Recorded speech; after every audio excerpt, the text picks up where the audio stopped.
Brought to you by Techno Camon 30 series.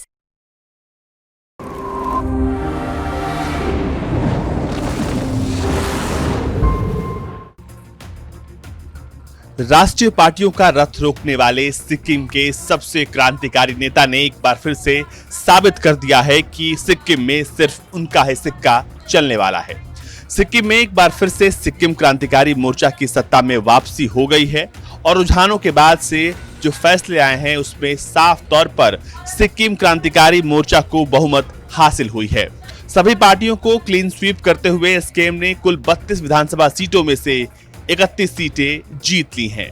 एक seat जबकि SDF के खाते में गई है। आपको बता दें कि ये दूसरी बार है जब सिक्किम के मुख्यमंत्री प्रेम सिंह तमांग अपने दूसरे कार्यकाल के लिए तैयार हो गए हैं। मुख्यमंत्री तमांग रेनॉक और सोरेंग चाकुंग विधानसभा क्षेत्रों से चुनाव उन्होंने चुनाव लड़ा। उन्होंने 2 सीटों पर चुनाव लड़ा, दोनों सीटों से वो जीत गए।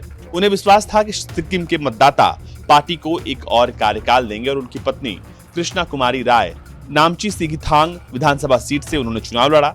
सिक्किम क्रांतिकारी मोर्चा के अध्यक्ष पीएस गोले उर्फ प्रेम सिंह तमांग ने 2019 में 17 सीटें हासिल करके राज्य में 24 से अधिक साल तक सत्ता में रहने के बाद चामलिंग सरकार को सत्ता से बेदखल कर दिया था और इस बार उन्होंने 32 में से 31 सीटें अपने नाम कर ली हैं। चामलिंग की अगुवाई वाले एसडीएफ के संस्थापक रहे प्रेम सिंह तमांग ने पूर्व मुख्यमंत्री के खिलाफ बगावत कर 2013 में सिक्किम क्रांतिकारी मोर्चा बनाया था और उन्होंने एसडीएफ पर भ्रष्टाचार और कुशासन का आरोप लगाया था। गठन के अगले ही साल 2014 के विधानसभा चुनाव में एसकेएम ने 10 सीटें जीती थी। प्रेम सिंह तमांग की बात करें तो नेपाली भाषी माता पिता कालू सिंह तमांग और धान माया तमांग के बेटे प्रेम सिंह तमांग का जन्म 5 फरवरी 1968 में हुआ था। उन्होंने दार्जिलिंग के कॉलेज से बीए किया और एक सरकारी स्कूल में शिक्षक के रूप में काम किया।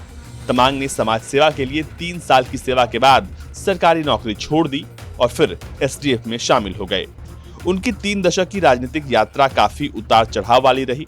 वो 1994 से लगातार 5 बार सिक्किम विधानसभा के लिए चुने गए। उन्होंने 2009 तक एसडीएफ सरकार में मंत्री के रूप में काम किया। एसडीएफ सरकार के चौथे कार्यकाल यानी 2009 से 2014 के दौरान चामलिंग ने उन्हें मंत्री पद देने से इनकार कर दिया। इसके बाद तमांग ने पार्टी ही छोड़ दी और फिर अपना दल बनाया।